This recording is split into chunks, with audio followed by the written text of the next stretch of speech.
Hello, my friends. As you can see, lately we've been marking the map too often with how the Russians are advancing slowly with heavy losses, but they continue pushing towards their goal. Unfortunately, town after town is falling under their control. So far, we haven't been able to completely stop their advance. Let's start our front line overview with the Pokrovsk direction where the situation is at its worst. If you look at the front line situation from a month ago, you'll see that they've made significant advances. The Russians are extending the front line westward towards the Dnipropetrovsk region. Today, the distance from the front line to the Dnipropetrovsk border is just 20 kilometers and 600 meters, but the fighting is much closer. It's crucial to know that there are no longer large towns here, so they can advance fairly quickly across the fields through small villages. This makes the situation catastrophic. There have already been battles recorded near the villages of Новий Труд and Zhovtve. Attacks on Petrivka have also begun as the Russians aim to encircle Selidove. The Russians have also come dangerously close to Mirnograd and are now attempting to break through to the outskirts of the city to establish a foothold. Further south, the situation is no better. The Russians are advancing towards Novoselidivka, storming Hirnik, and have captured Желанне Druge, Gostre, and claim to have taken the village of Zoryane. Though the Ukrainian side hasn't confirmed this yet. However, the map shows that the front line is moving, and over the past few days, 3 villages have been captured. It's also important to highlight one detail. The Russians carried out 37 assaults in a single day. As we can see, their activity has dropped by almost half compared to before, but they are still advancing. What could this indicate? Share your thoughts in the comments. In the Kurakhove direction, the Russians are not slowing down either. After capturing Gostre and Maximilianivka, the Russians now have a direct path to Kurakhove. The distance from the front line to the city is just 2 kilometers and 800 meters. Battles for Katerinivka are ongoing, but so far they've been held off. In the Vuhledar direction, Russians continue their attempts to break through to Bogoyavlenka and establish themselves on the outskirts, but the Ukrainian forces are doing everything they can to stop their advance. So far, there have been no changes over the past day. In the Zaporizhzhia direction, the Russians continue shelling and battles are being recorded near Robotine. Russian aviation is actively involved here as well, periodically launching guided bombs towards Zaporizhzhia. As we can see, even the presence of F-16s hasn't completely stopped Russian air activity, and caps continue to target Ukrainian territory.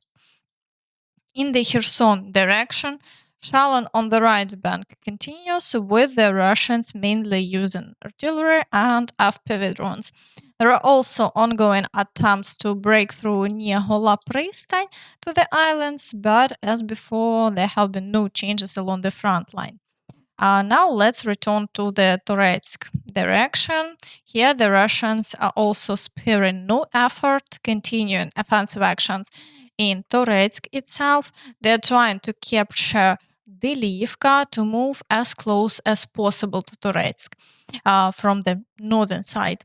Battles have been recorded near Nelipivka and the village of Kalinove, but there have been no new changes over the past day. In the Chasiv Yar direction, the Russians continue trying to break through to the outskirts of the city, but as before, they haven't been successful. There are also ongoing attempts to break through to the village of Stupachki, and they continue shelling it, but over the past day, the front line has remained unchanged. In the Siversk direction, the Russians have lowered their activity for now. Shalon in the rear has been recorded, but no offensive actions are being carried out. We are currently waiting to see if they can gather resources to continue their attacks in this direction.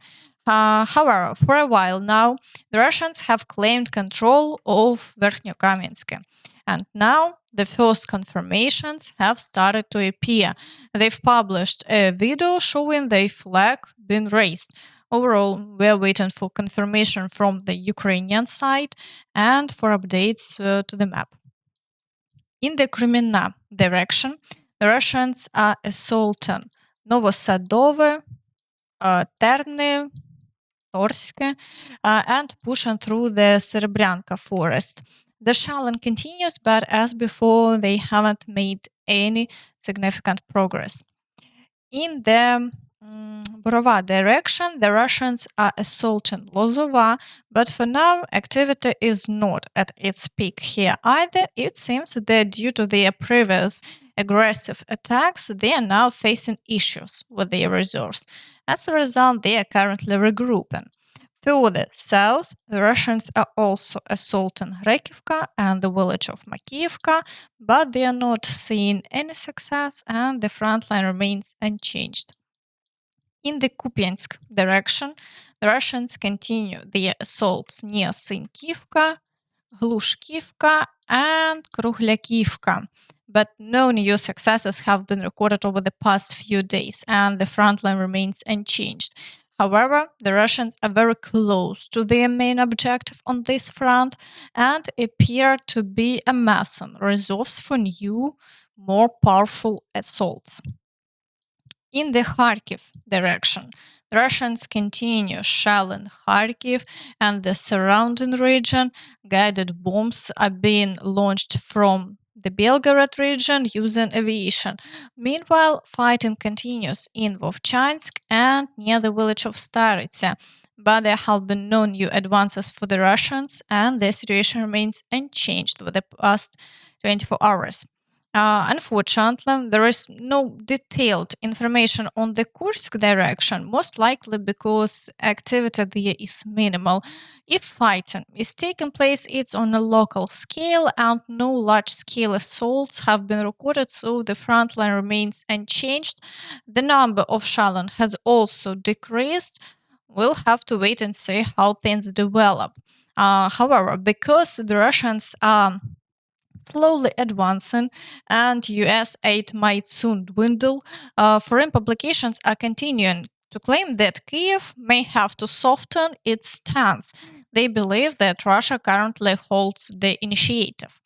Zelensky may soften his stance on the conditions for ending the war, Ukraine's allies believe, as reported by Bloomberg, citing sources. According to the sources, although the Ukrainian president continues to publicly insist on the inviolability of the peace formula, the approaching winter and weakening Western support are forcing Kyiv to seek ways out of the situation. Ukrainian officials are ready to acknowledge that the end game of the war is approaching, and the publication states. But despite all the speculation, it's likely that the real decisions will come only after the US elections. And that's all from me. So please don't forget to like this video, subscribe to the channel, and hit the notification bell to stay updated on all the latest news. Thank you for watching and see you next time. Bye bye.